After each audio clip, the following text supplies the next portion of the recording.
ఆచి చికెన్ మసాలా జీలకర్ర బయటకొస్తే బతుకమ్మ మీద విస్కీ సీసా పెడుతుంది, బతుకమ్మ ఆడిస్తాను. ఇదే సాక్ష్యం. కేటీఆర్ గారిని లోఫర్, ఇది లోఫర్ పార్టీ అన్నారు.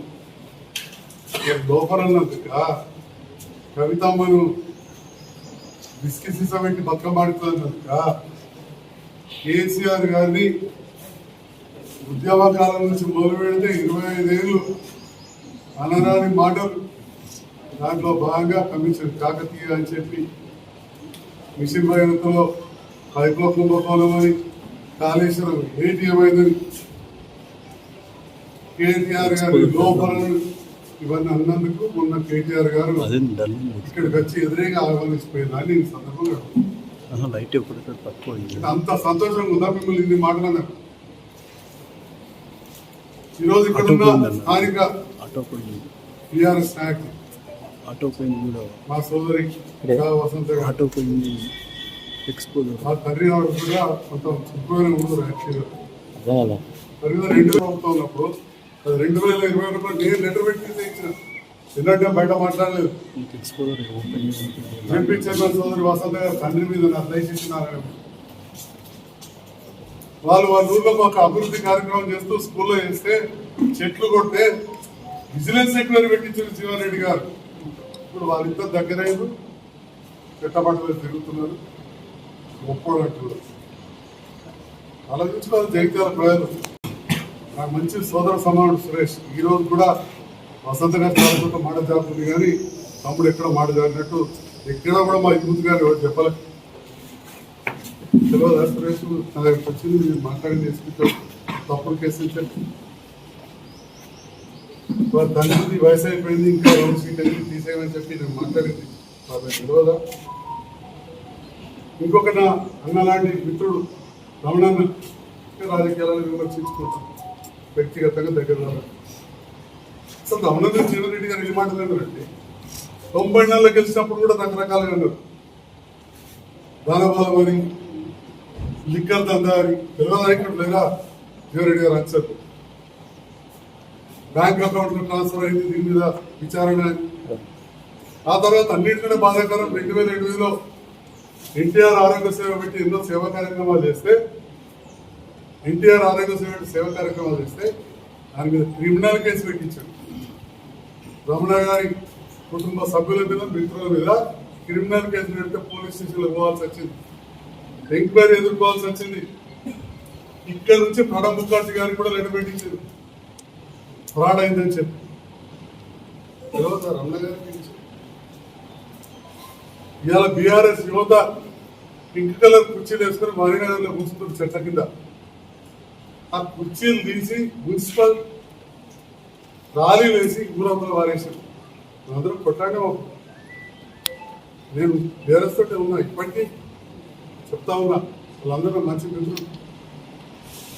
ఎందుకు తీస్తున్నారంటే ఇదే జీవారెడ్డి గారు మాట్లాడు, మా రాజ్యం వచ్చింది తీసేస్తామన్నారు. కుర్చీలు కూడా ఉంచలేదు. మా సోదరుడు రాజేశ్వర రెడ్డి SC/ST క్యాన్సర్ దామోదరరావు గారి మీద బీజేపీ దానికమైంది.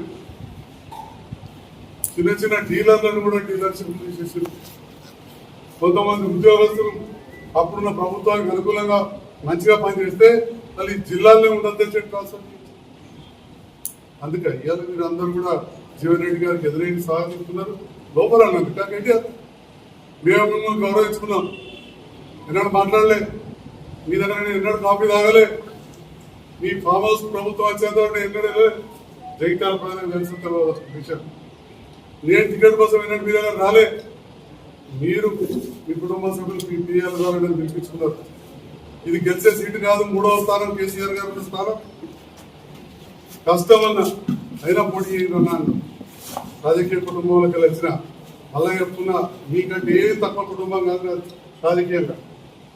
మీ అమ్మగారు నా అమ్మగారు పోయిన మాటలు ఒక్కసారి వెళ్ళి తెలుసుకోండి. అత్యంత గౌరవం ఉంటారు. మీ మేనమామ, మా మేనమామ, మీ చిన్న ఒకసారి వెళ్ళి తెలుసుకోండి. మీ అమ్మగారు మా అమ్మగారు ఒకటే మండలం, బోయినపల్లి మండలం. ఏ రకంగా మా కుటుంబానికి గౌరవం ఉన్నదో, ఇక్కడ జగిత్యాల మాకు ఎంత గౌరవం ఉన్నదో, ఇవాళ మీకు నాకంటే ఎక్కువ ఉండేది ఏంటంటే అక్రమ సంపాదన అహంకారం మాత్రమే. అక్రమ సంపాదన అహంకారమే. న్యాయవాదిగా మా కుటుంబంలో ఎంతో మంది రాజకీయ నాయకులు, ఆనాడు కమ్యూనిస్ట్ ఉద్యమం ఉన్నప్పుడు మొదటి ఎంపీ కూడా కాంగ్రెస్ గెలిచిన కాలంలో మొదటి కాంగ్రెస్ ఎంపీ మాపుడు శ్రీరంగరావు మా చిన్న తాత, పిల్లలు లేకుంటే మా నాన్న తమ్ముని దత్తా తీసుకున్నారు. నేనేమో ఆడుతున్నది కాదు, మీరు పిలిచి నన్ను కొంత ఇన్సల్ట్ చేస్తే రాజీనామా చేస్తాను చెప్పి అపాయింట్మెంట్ చేయకపోతే మీడియా ద్వారానే చెప్పిన మీకు టికెట్ రాదట అని వస్తే బీఫా 2023లో రాకపోయింది అన్నాడు. రాకుంటే పర్వాలేదు, ఎందుకంటే దానివల్ల ఏం లబ్ధి ఉందని మీరు అనుకున్నట్టు నాయి కానీ మాలూరు తరఫున కానీ ఆస్తులు పెరగలేదు, ఇంకేమంటే తగ్గినాయి. ఎక్కడికి వెళ్ళండి ఎంక్వైరీ చేసుకొని, మీరు పెద్ద హోదాలు ఉన్నారు, మీ ఎంత మాజీ మంత్రులు ఉన్నారు, ఎమ్మెల్యేలు ఉన్నారు, ఎక్కడ కూడా పెరగలేదు. ఈ రోజు కూడా 12 సంవత్సరాల తర్వాత కూడా నేను ప్రతిరోజు 3 గంటలు హాస్పిటల్ పోయి పని చేసుకుంటున్నాను, వృత్తి చేసుకుంటా.